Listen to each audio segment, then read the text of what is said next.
Sebenarnya gue cukup paham sih kalau orang bilang orang kecewa gitu ya, kualitas sepak bola Premier League musim ini tuh turun lah gitu anggapannya. Gue cukup paham karena lu bayangin aja lah 4 musim terakhir lu disodorin City yang bisa nembus 100 poin, Liverpool yang bisa sedikdaya itu gitu. Terus sekarang tiba-tiba ngeliat semuanya nggak konsisten gitu. Banyak terus kejutan dengan kondisi-kondisi pemain-pemain yang bisa kapanpun absen dalam waktu singkat sebelum pertandingan itu yang memungkinkan bakal banyak kejutan sih. Kalau lo lihat di timeline tuh udah banyak ya, awal dari misalnya bulan Oktober sampai September siapa yang dicengin, terus September ke November tuh siapa yang dicengin. Nah, sekarang itu kayak gantian gitu. Gue nggak kebayang sih bakal seberapa ngeheknya gitu ya kalau gue jadi supporter Arsenal. Terus dalam 2 bulan ke depan gue bisa ada di perebutan titel juara gitu. Wah, gue kata-katain lu semua.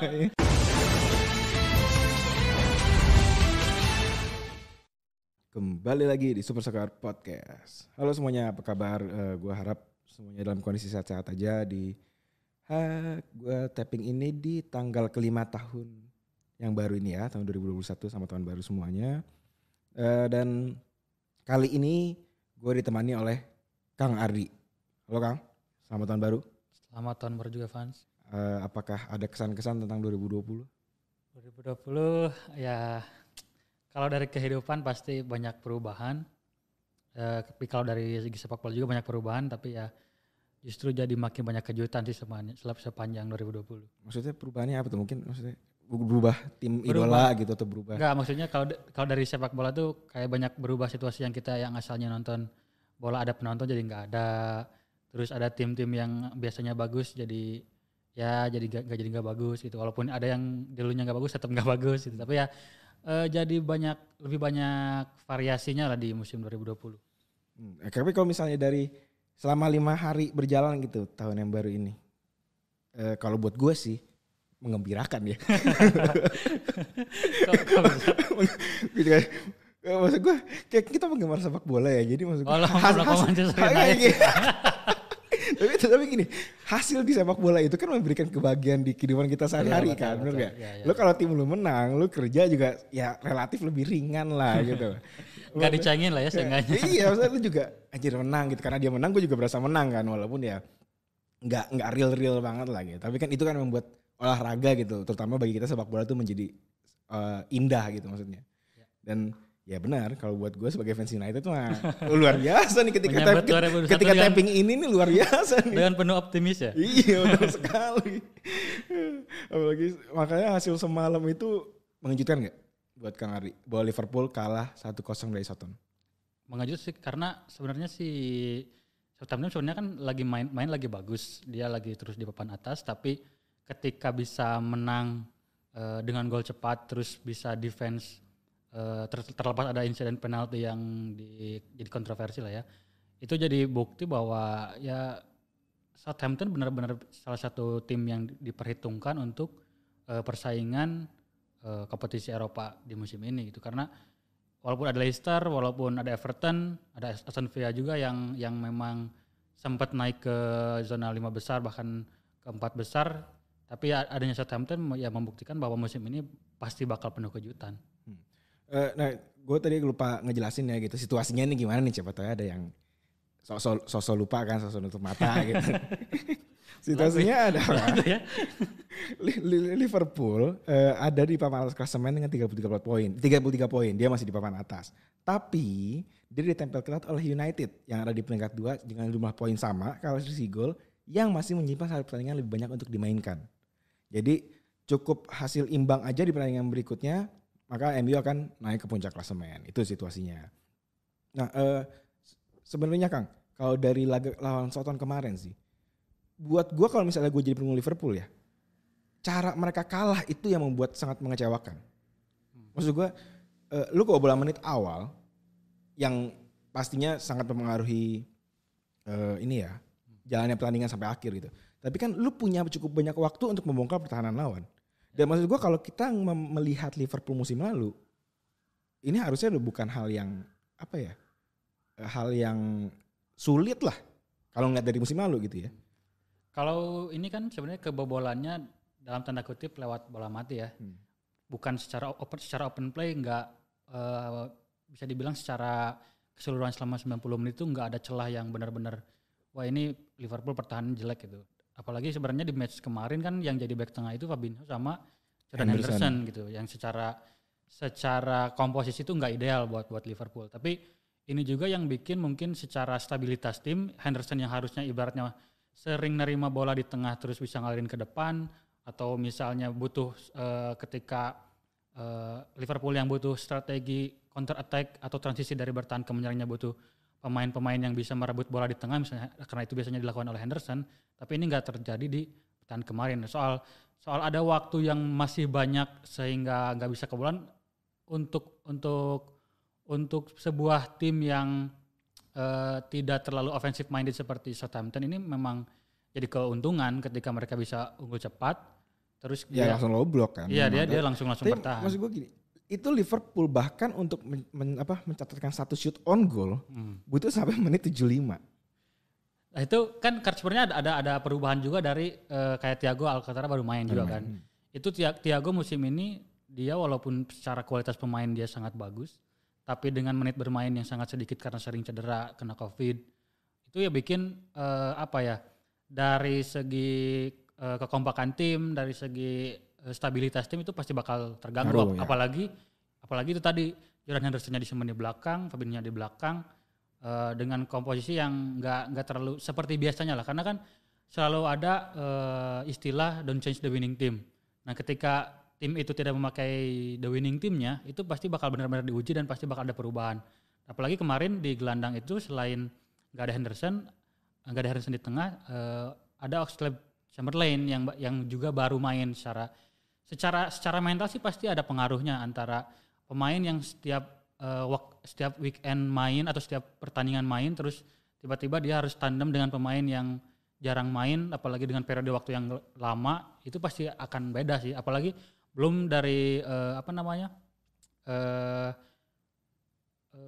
si kekompakan dari intuisi antar pemain yang biasanya wah gua tahu si A bakal lari ke sini, gua tahu si B bakal ngoper ke sini, itu pasti bakal ada kalau sering main bareng tuh pasti bakal ada hal-hal yang terus berulang.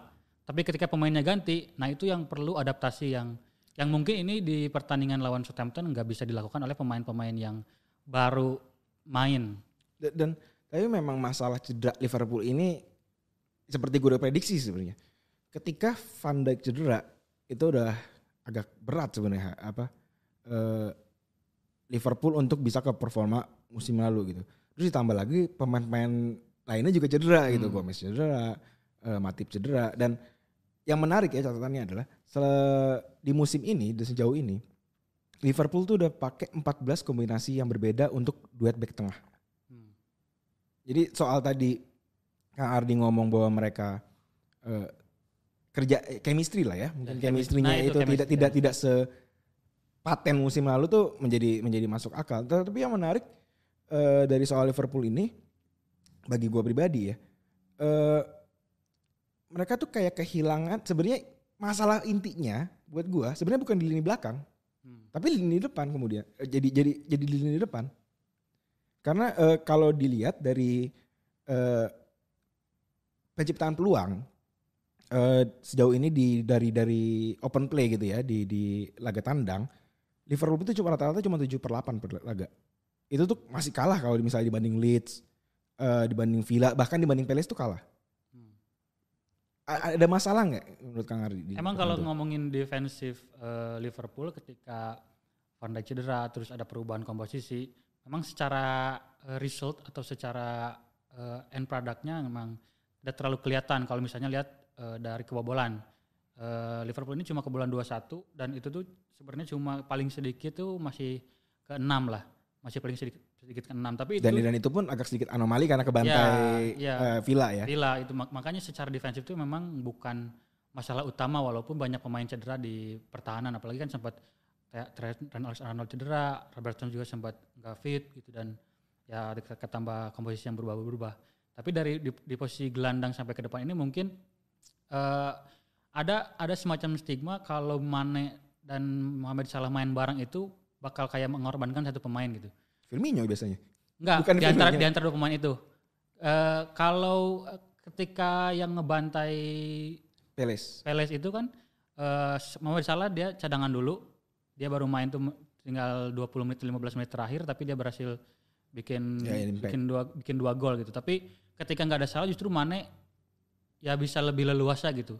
Memang kalau secara teori kalau punya 2 pemain bagus di kanan dan kiri ya ibaratnya punya banyak macam variasi gitu. Tapi ketika strategi ini mungkin bukan strategi yang ideal buat Klopp, tapi terkadang bisa ketika mereka benar-benar lagi kompak dan benar-benar lagi bagus lah secara pergerakan, secara permainan, ya ini bisa sangat menguntungkan, bisa mencetak banyak gol. Tapi ketika susah bikin gol, pasti akan ada misalnya ada pemain yang merasa lebih mengandalkan Mane untuk bikin gol. Ada juga yang mengandalkan Salah untuk bikin gol. Ini yang bisa bikin ya secara menyerang itu jadi nggak seimbang. Gue sebenarnya agak cukup terkejut ya dengan performa Liverpool musim ini. Walaupun kita nggak bisa menutup mata sebenarnya sama situasi yang memang extraordinary gitu. Dengan corona, jadwal padat, terus ditambah lagi memang kebetulan nih menurut gue ya Liverpool musim lalu bebas cedera. Ya musim ini nih kena getahnya nih. Sekali kena langsung banyak gitu kan. Dan itu pun sangat mempengaruhi permainan tim secara keutuhannya gitu kan. Tapi penurunan performanya menurut gue sangat drastis sih. Apa sebenarnya justru musim lalu yang Liverpool itu aneh karena dia bisa nggak kalah berapa puluh pertandingan tuh gue lupa. 30. 30. 30. Nah sebenarnya kan kalau kehilangan Van Dijk ini sih pasti bakal kerasa banget buat pemain-pemain Liverpool secara tim, bahkan buat klub sendiri gitu yang memang membangun skuad ini ya dengan pemain-pemain tertentu lah dan sebenarnya kan klub punya the winning timnya dan ketika satu persatu pemain-pemainnya cedera atau absen atau nggak fit itu yang bikin klub harus banyak adaptasi. Sementara musim lalu pun memang ada pemain-pemain yang cedera kayak Fabinho cedera sempat di akhir tahun 2019 cedera lama tapi tidak berbarengan seperti sekarang. Iya. Gitu. Dan Van Dijk itu mungkin nggak langsung kayak rebah gitu kan. Dan Van Dijk itu sering beberapa kali bikin gol ketika Liverpool deadlock. Karena untuk set piece Liverpool itu hampir nggak ada pemain lain yang bisa bikin gol selain Virgil van Dijk. Ada Joel Matip juga cedera sekarang. Terus makanya untuk open play ketika kalau open play dipertanyakan sebenarnya Liverpool masih klub dengan gol terbanyak sebenarnya di Premier League dengan 37 gol. Tapi ya ketika deadlock itu yang mungkin Liverpool agak kehilangan di musim ini. Sebenarnya gue agak kurang setuju sih sama dia soal ada di atas ya 37 gitu loh. Kenapa? Karena balik lagi ada hasil yang spesial ketika dia ngebantai Palace gitu dalam satu pertandingan 7. Jadi kan kalau misalnya taruhlah 16 di 30 bagi 16 rata-rata 1 gol ya 2 gol kurang lah gitu loh. Jadi menurut gue nggak ini banget sih. Dan sebenarnya banyak di musim ini tuh banyak tim yang memang benar-benar main defensif, benar-benar main nggak berusaha benar-benar main tuh 90 menit main defense terus benar-benar cari peluang lewat set piece, cari peluang lewat serangan balik yang dan itu pun dilakukan oleh banyak tim gitu dan ini kerasa juga sama Manchester City yang ya walaupun ada banyak pemain cedera tapi ya bagaimanapun dia pemain-pemainnya sangat bagus. Pemain-pemainnya elit semua dan ketika gak bisa bikin banyak gol ke gawang West Brom, gak bisa bikin banyak gol ke gawang Sheffield itu udah sesuatu keanehan gitu dan ketika itu terjadi juga ke Liverpool, ke Chelsea yang juga secara permainan lebih menyerang, ya ini memang ada semacam perubahan tren dari musim lalu ke musim sekarang. Itu sih yang ada berubah. Menurut gue sebenarnya Mane sih yang menjadi kalau soal ngomongin di depan ya, Mane yang menurut gue Liverpool sangat kehilangan Mane yang musim lalu gitu. Ya. Kalau Salah kan sebenarnya masih jadi salah satu dia top scorer masih. Ya, memang Mane ini mungkin setelah kena Covid juga kan, Covid ada kalau mungkin secara fitness tuh ada momen di mana dia harus ngejar teman-temannya yang secara reguler terus latihan mungkin ya, tapi ketika dia juga berhasil bikin 2 gol ke gawang Crystal Palace tuh yang membuktikan kalau dia mungkin udah mulai top perform. Nah sebenarnya ada juga bukan problem sih, lebih ke situasi di mana Mane, Salah dan Firmino ini harus beradaptasi dengan Diogo Jota. Walaupun sekarang Jota cedera tapi ada periode di mana mereka itu mulai harus menerima dalam tanda kutip itu kehadiran Jota yang musim lalu itu nggak ada, dan dengan gaya permainan yang berbeda, dia bisa main di penyerang tengah, bisa main di sayap atau bahkan di gelandang serang.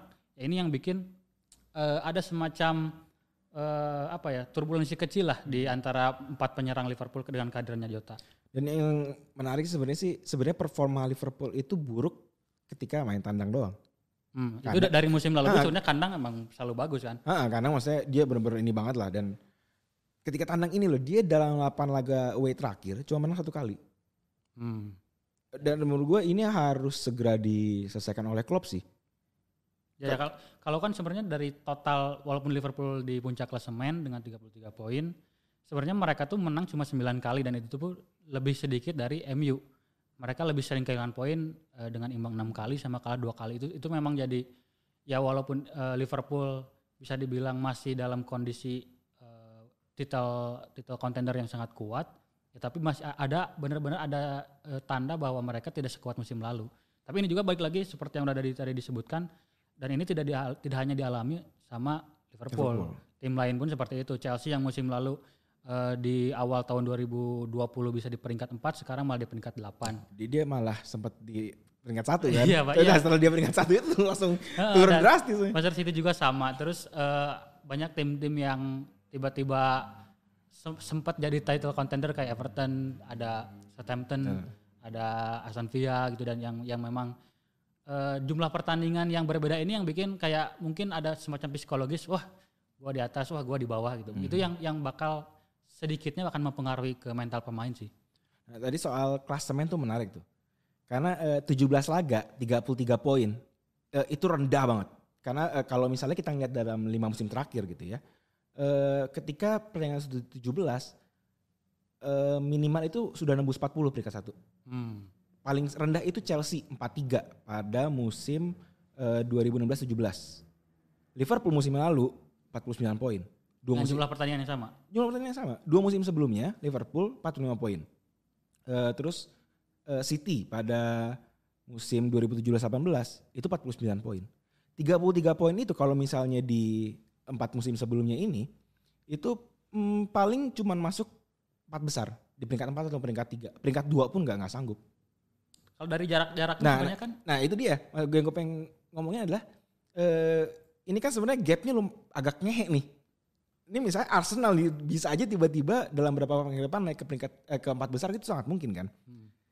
Apakah situasi ini menjadikan Premier League semakin menarik? Karena banyak yang bilang sebenarnya anomali di musim ini itu sebenarnya bikin karena tidak menarik, karena sepak bolanya pun tidak menarik. Iya. Permainannya masih banyak tim yang kalau kita nonton anjir ngebosenin banget mainnya. Ya karena tuntutan kan. Jadi Premier League itu dengan segala kemewahannya, dengan segala tekanan buat para pelatihnya udah mungkin udah mulai mendekati sepak bola Italia yang dimana mereka ya udah aja play to win, bukan play to entertain gitu. Sementara musim-musim sebelumnya masih ada Arsenal yang benar-benar berusaha mengandalkan sepak bola Wenger Ball gitu, yang walaupun nggak menghasilkan piala tapi itu berusaha terus dipertahankan gitu. Tapi sekarang dapat kok piala peringkat 4. Ya itu tadi makanya kalau ngeliat klasemen nih ya. Kan kemarin kan pas ketika MU menang lawan kemarin menang siapa? Lawan Villa. MU langsung rame kan. Top join. Terus kalau lu liatin nih join-joinannya Arsenal itu ya fourth join. Ya makanya jadi yang mungkin yang kalau misalnya ada anggapan bahwa sepak bola di Premier League sekarang membosankan, mungkin itu tadi tekanan buat para pelatih untuk mendapatkan hasil yang terbaik itu ya semakin tinggi gitu. Dan itu terbukti Slaven Bilic udah dipecat padahal berhasil nahan imbang Manchester City. Ya. Itu jadi bukti kalau memang ada tuntutan yang sangat besar buat para pelatih untuk ya kita tuh udah harus ngincar menang siapapun lawannya, bagaimanapun cara mainnya gitu. Dan nyambung ke yang sebelumnya, dan pada akhirnya semakin banyak tim yang ya main defensif, dan itu tadi ketika ada tim yang bisa ketemu secara taktiknya kelemahannya banyak atau on point, ya bisa kayak Aston Villa ngebantai Liverpool atau Liverpool ngebantai Crystal Palace gitu. Tapi ya ketika semuanya on skenario ya udah itu paling gol cuma 1 atau atau ya benar-benar tim-tim papan atas pun bakal kesulitan Nah, hampir 90 kalau menurut menit. Kang Ardi, bagi Kang Ardi sendiri ya, klasemen ini menarik atau justru membosankan? Ya menarik sih. Kalau dari secara klasemen menarik sih karena jadi banyak. Nah, tapi kita harus juga Kemungkinan. memperhitungkan si permainannya dong. Nah kalau karena bagaimanapun sebuah kompetisi itu ngincar sebuah juara, ya ini sesuatu yang sangat-sangat terbuka. Jadi ini kompetisi yang terbuka, udah masuk ke setengah musim walaupun belum 19 pertandingan, tapi ini dengan sisa waktu yang semakin sedikit, udah harus semakin memutar otak untuk mengatur jadwal karena nanti Champions mulai lagi, nanti ada Piala FA. Itu yang bakal semakin terjadi banyak intrik di urutan klasemen sih. Itu yang bakal jadi penentuan di urutan klasemen sampai di akhir musim. Sebenarnya gue cukup paham sih kalau orang bilang orang kecewa gitu ya, kualitas sepak bola Premier League musim ini tuh turun lah gitu anggapannya. Gue cukup paham karena lu bayangin aja lah 4 musim terakhir lu disodorin City yang bisa nembus 100 poin, Liverpool yang bisa sedikdaya itu gitu. Terus sekarang tiba-tiba ngeliat semuanya nggak konsisten gitu. Jadi menurut gue wajar ketika orang merasa anjir jadi males lah nontonnya gitu kan. Tapi kalau buat gue pribadi, gue sepakat bahwa ini nih musim ini bakal sangat ada banyak kejutan. Maksud gue jujur ya, mungkin kalau dilihat dari kayak beberapa bulan terakhir, yang bisa paling percaya diri cuma MU. Karena setelah kalah dari Arsenal, karena gitu-gitu aja. hasilnya luar biasa maksud gue. Sedangkan tim lain naik turun. Iya. Bener kan? Nah tapi di saat bersamaan pendukung MU pun juga nggak bisa setenang itu. Kita nggak tahu di pertandingan berikutnya hasilnya kayak akan seperti apa. Semua tim merasakan kok. Nah sebenarnya kan karena ini dalam kondisi pandemi ya, jadi itu memang banyak situasi yang tidak ideal buat semua tim. Yang mungkin bisa dimanfaatkan oleh tim-tim yang tidak punya materi secara kualitas itu mengandalkan pemain-pemain tertentu gitu. Ibaratnya di atas kertas kalah ya, gitu kan. Nah itu yang bikin banyak tim atau banyak hasil yang cukup mengejutkan di musim ini gitu. Apalagi persiapan yang cukup pendek, terus ya pemain-pemain yang tiba-tiba udah siap main 3 jam sebelumnya pertandingan dibatalkan itu pasti bakal sangat mempengaruhi secara mental secara musim sih. Nah berbicara soal MU tadi, apakah ini musim terbaik untuk MU? Musim terbaik bagi MU yang punya peluang besar untuk jadi juara. Karena kalau misalnya sebenarnya dilihat dari kedalaman skuad pun, skuad MU relatif sangat baik. Bahkan kipernya pun kalau Alisson diganti, pusing tuh pala fans Liverpool. MU yang ganti Dean Henderson. Bahkan sampai kipernya pun oke. Mungkin cuma Bruno lah yang relatif nggak tergantikan. Ya Bruno sebenarnya masih ada Juan Mata tapi ya nggak. Tapi cuman Bruno doang tok. Serangan di semua posisi punya. Mungkin yang menguntungkan buat MU adalah mereka selalu ada di dalam kondisi atau bukan sebuah tim yang diunggulkan. Ketika tim unggulan-unggulan ini jatuh, justru mereka berada di level yang bisa naik sedikit gitu.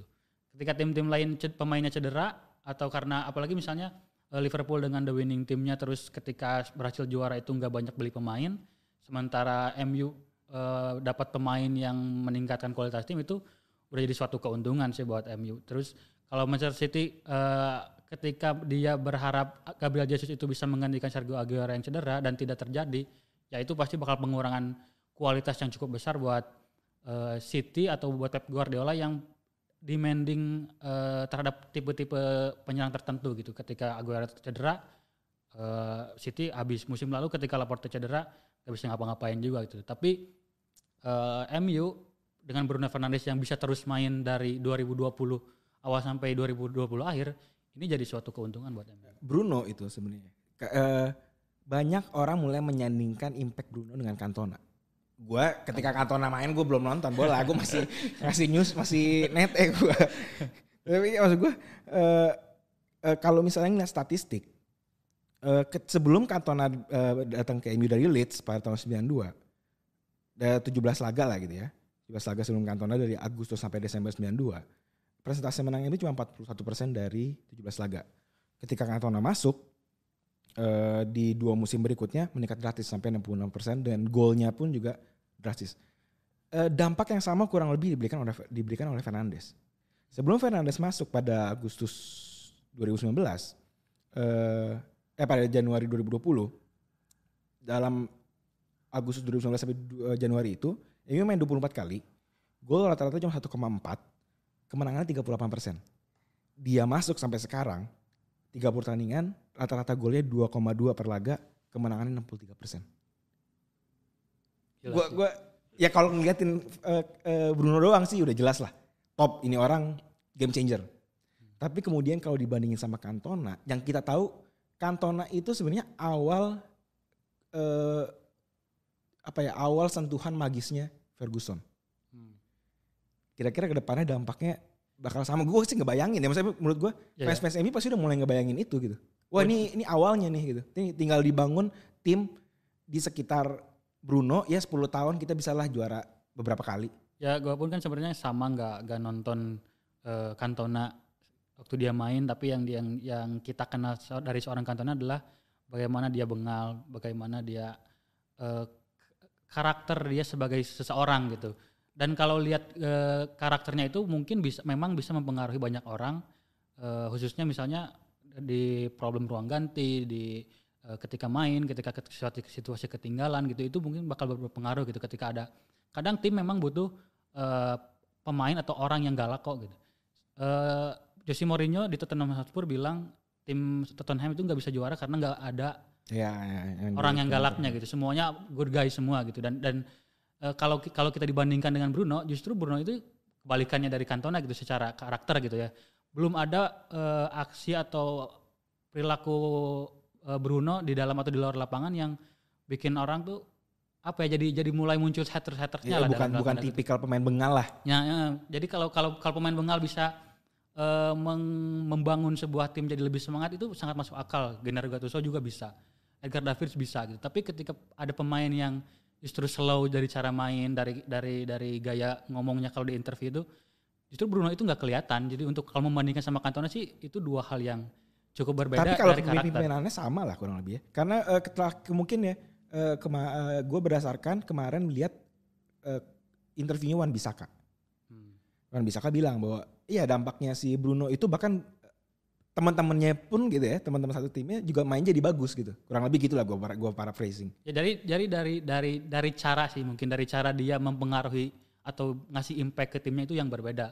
Kalau dari gaya bermain, dari karakter orang mungkin beda antara Cantona sama Bruno. Tapi ketika dia misalnya main dengan benar, ngatur orang dengan benar, dengan caranya dia yang gak terlalu berapi-api, gak terlalu Spartan gitu untuk menunjukkan bahwa dia semangat atau seorang fighter, itu mungkin yang bisa lebih diterima sama pemain-pemain MU. Dan mungkin sebelum ada Bruno pun tidak ada pemain yang sehebat atau bisa memberikan gol atau assist ketika memang dibutuhkan gitu.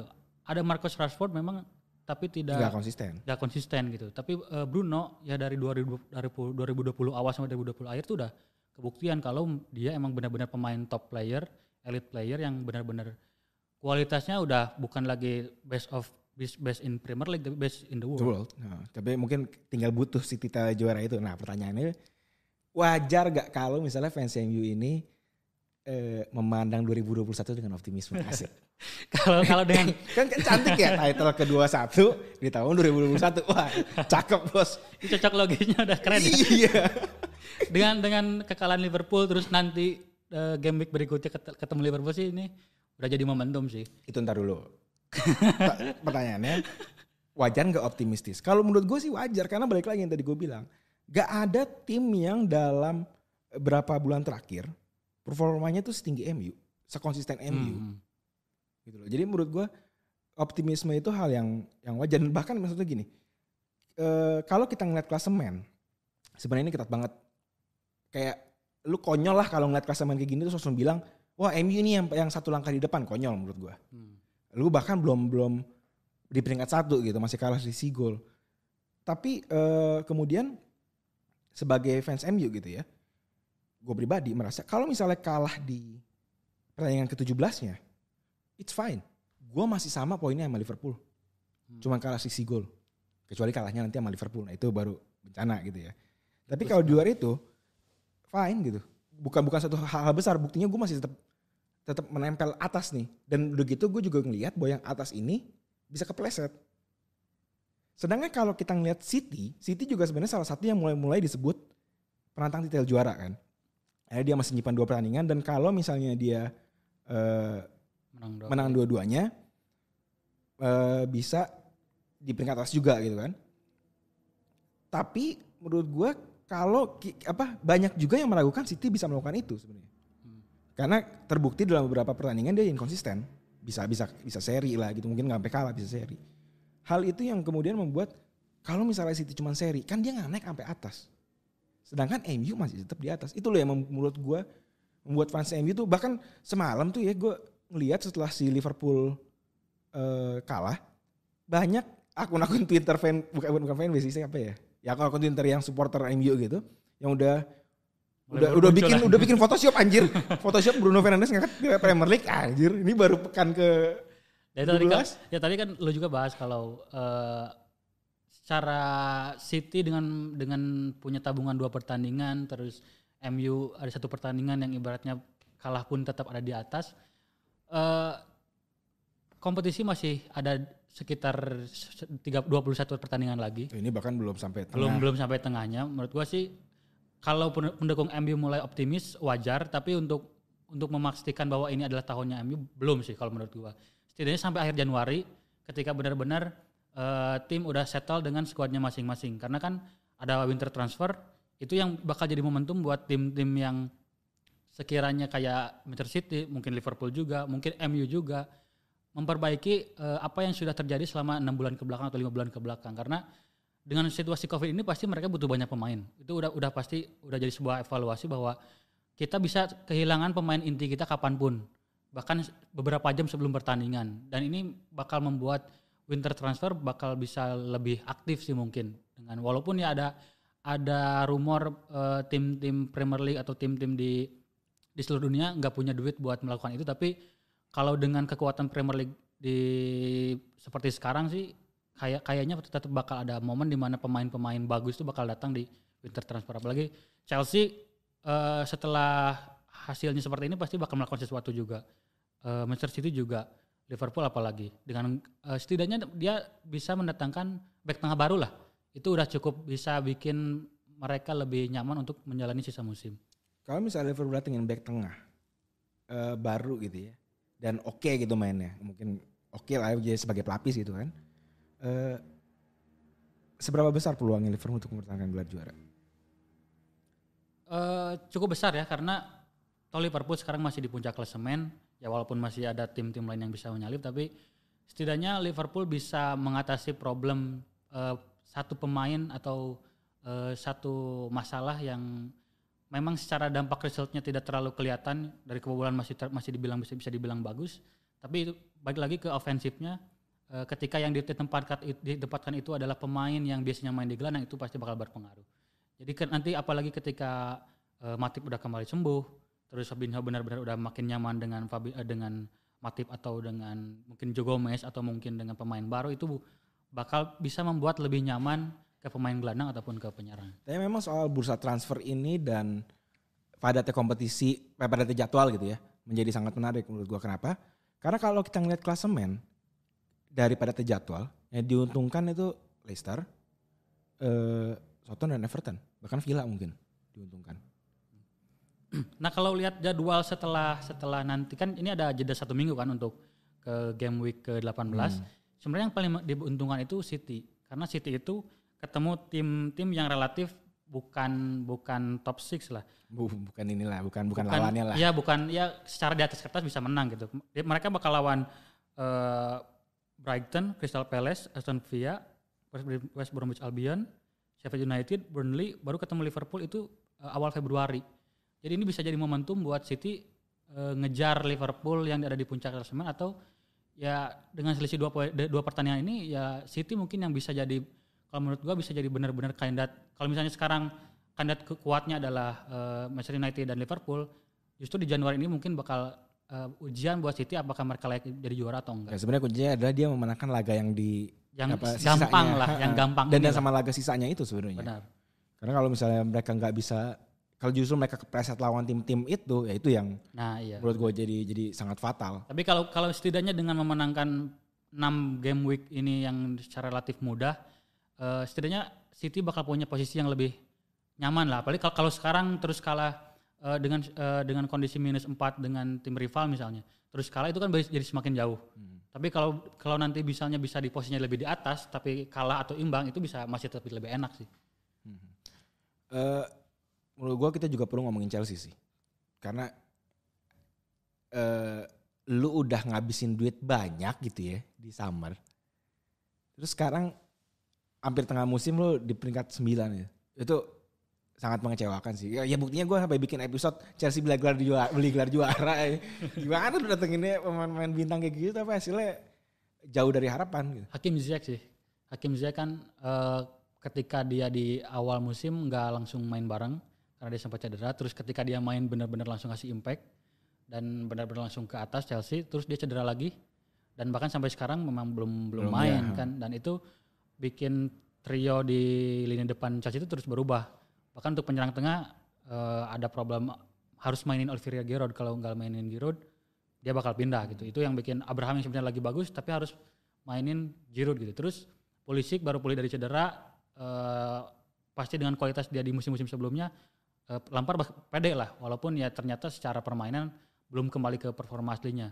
Ya, di samping itu ya ada Timo Werner dan Kai Havertz yang secara ekspektasi mungkin belum memenuhi, tapi ya itu tadi ada kondisi di mana Lampard belum bisa menemukan skuad yang ideal karena itu tadi banyak kondisi-kondisi di mana dia harus bermain tidak dengan skuad terbaiknya. Gue cukup agak sedikit kasihan sih sama Lampard sih. Bukan kasihan dalam artian karena hasilnya dia kalah gitu. Gue masih senang-senang aja Chelsea kalah kan, bukan peduli gitu. Tapi kita tahu bahwa tim ini punya potensi dan dia butuh waktu. Pertanyaannya apakah waktu itu akan diberikan oleh Abramovich?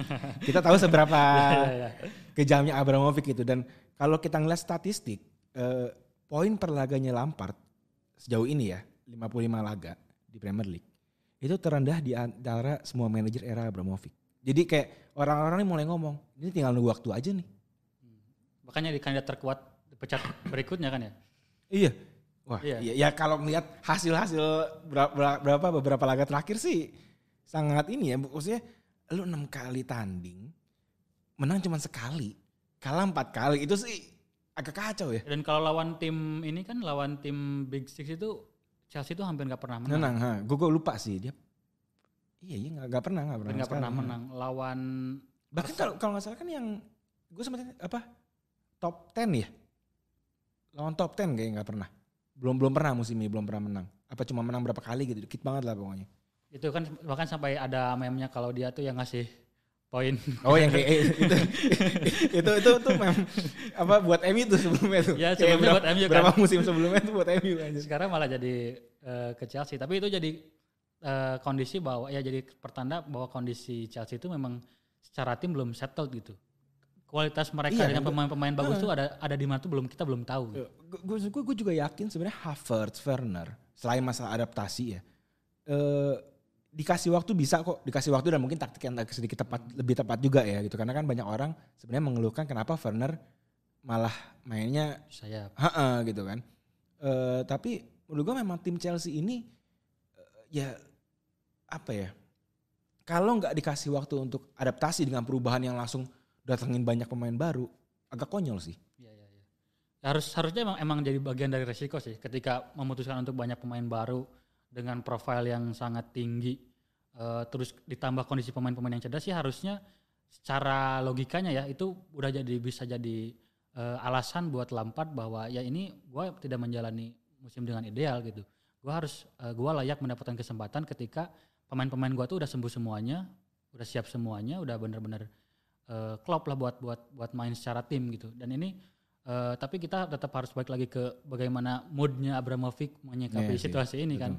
Dan mungkin yang bisa jadi menguntungkan adalah Lampard, seorang legenda Chelsea, dan mungkin di sekarang pun waktu pengganti opsinya nggak terlalu banyak, mungkin cuma ada Allegri atau mungkin Maurizio Sarri lagi itu nggak terlalu banyak opsi yang bisa disodorkan dan bisa menggantikan dengan cepat gitu untuk mengubah dari Chelsea yang karena kan kalau udah menjalani sisa musim itu udah pasti menyelamatkan musim kan, udah bukan lagi berusaha jadi gelar juara gitu. Kalau misalnya dia ganti pelatih.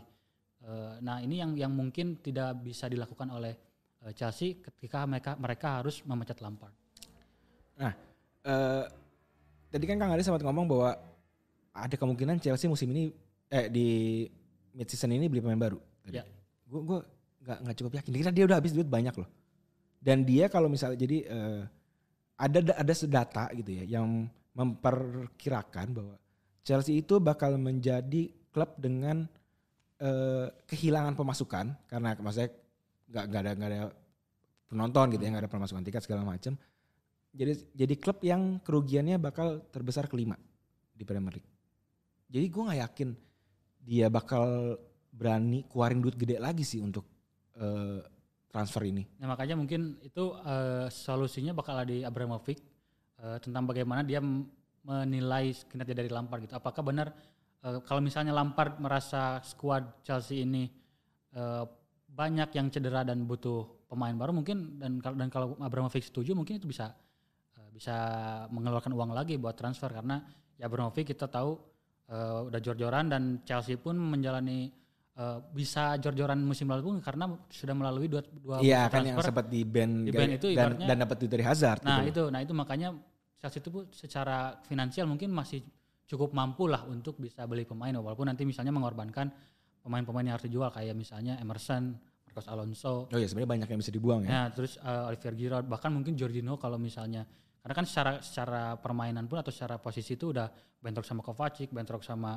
Kante, bentrok sama Mason Mount bahkan terus Kai Havertz juga bahkan simpen di situ. Jadi banyak opsi di mana Chelsea bisa melakukan transfer gitu. Entah itu harus menjual pemain dulu atau memang ya udah beli pemain tapi memang benar-benar itu yang dibutuhin Lampard untuk setidaknya menambal apa yang kurang di setengah musim pertama. Sebelum kita nutup nih ada satu tim lagi yang harus diomongin. Arsenal. Sejak terakhir kita take kedua Arsenal menang 3 kali berturut-turut. Ini apaan aja sih? Aduh. Kesel gue. Padahal kita naik itu, kita berdua sama-sama sepakat Arsenal bakal kalah dari Chelsea. Ini malah dia ngebantai Chelsea itu langsung menang 3 kali berturut-turut. Ada apa ini? Ya jadi mungkin kalau lihat dari cara mainnya sebenarnya nggak terlalu banyak berubah.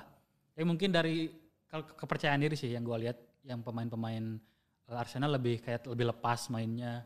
Terus ya lebih percaya diri ketika dia menguasai bola, ketika dia nyerang tuh kayak beda lah kalau kalian merhatiin Arsenal sebelum Desember sama menjelang akhir Desember tuh itu beda banget gitu dari cara mereka bikin peluang, dari cara mereka menyikapi ketika menguasai bola itu beda banget itu.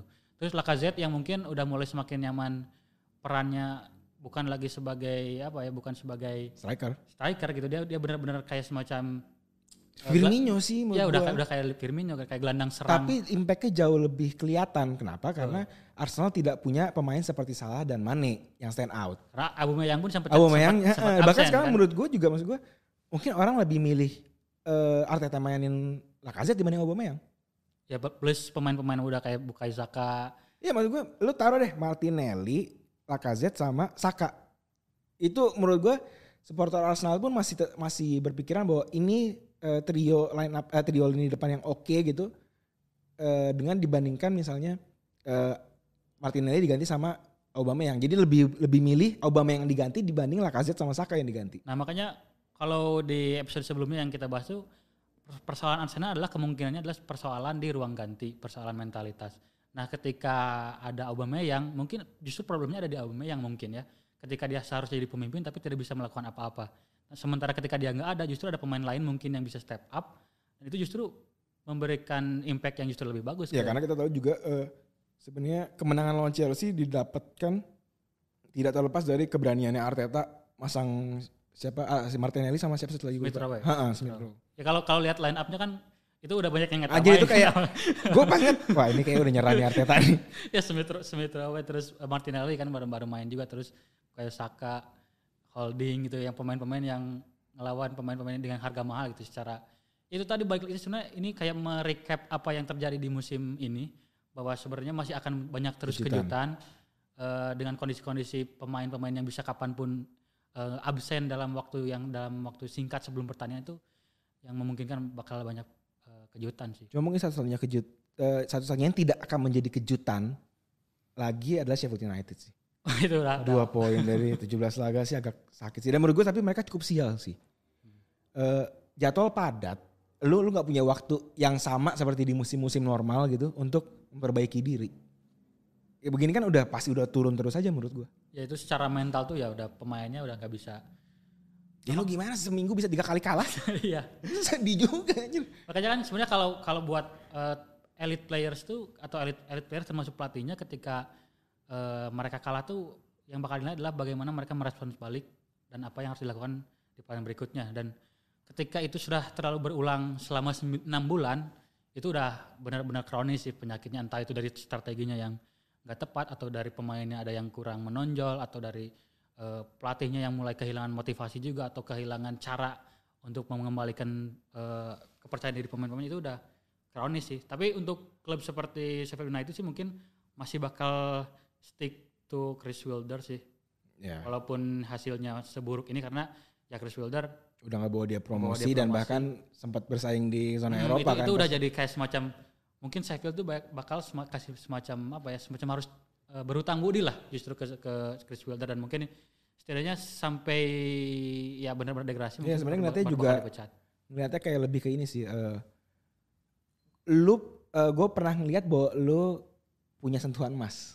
Gitu loh. Ya mungkin ini cuman ini fluke yang memang kita jatuh tapi nggak mungkin lu mengembalikan sentuhan emas lagi kan nanti ketika turun championship dan dia rebuilding sih. Dan pasti itu kan bukan kebetulan juga kan misalnya Sheffield United kemarin bisa finish di 10 besar gitu dan ya manajemen Sheffield United pasti tahu bahwa ya Chris Wilder tuh terbukti bisa bawa juara di Championship. Dan bahkan sampai berani mecahin rekor transfer kan ketika datangnya Sander Berge. Ya makanya pasti banyak alasan untuk manajemen Sheffield United untuk bisa terus mempertahankan Chris Wilder sih. Oke lah. Jadi dari Premier League prediksinya kira-kira bakal terus ketat dan penuh kejutan ya? Khususnya di bulan Januari sih. Jadi semua supporter klub harap jangan Jemawa dulu ya. Ya karena lu bisa dalam hitungan hari bisa langsung ganti gitu nasibnya. Ya aja kan kalau lu lihat di timeline tuh udah banyak ya awal dari misalnya bulan Oktober sampai September siapa yang dicengin. Terus September ke November tuh siapa yang dicengin. Nah, sekarang itu kayak gantian gitu. Makanya dengan selisih poin yang sampai peringkat 10 itu cuma gak lebih dari 10 lah. Itu masih bakal ada terus fluktuatif secara klasemen sih. So, gue gak kebayang sih bakal seberapa ngeheknya gitu ya kalau gue jadi supporter Arsenal. Terus dalam 2 bulan ke depan gue bisa ada di perebutan titel juara gitu. Wah gue kata-katain lu semua. Oke. Tapi musim pekan ini Premier League gak ada Kang. Gak ada libur. Lagi libur. Tapi ada League Cup. Carabao Cup. Ya. Tottenham lawan Brentford. Salah satu lagi derby Manchester. Tottenham lawan Brentford ya harusnya. Gak harusnya sih. Brentford kan ke semifinal dengan ngalahin 4 tim Premier League. Ya walaupun Southampton, Fulham, WBA dan terakhir Newcastle. Tapi ya itu bukti lah bahwa ya mereka siap jadi giant killer di musim ini. Tapi kalau ngalahinnya Tottenham sih Mourinho bisa mencak-mencak gitu di dokumenter tuh. Mungkin bakal sampai ada episode spesial kali ya. Gue sih kayaknya gue mikir kalau tim yang dibikin dokumenter itu bakal gagal deh. Soalnya gue nonton Manchester City itu temanya City untuk menuju juara Liga Champions gagal. Terus Juventus untuk juara Liga Champions gagal. Sunderland untuk malah degradasi. Terus degradasinya dua kali sampai 2 season kan.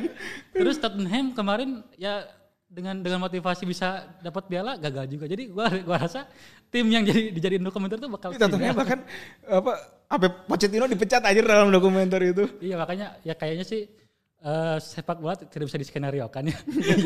Untuk dibikin good ending tuh bakal susah gitu. Berharapnya itu susah gitu ya.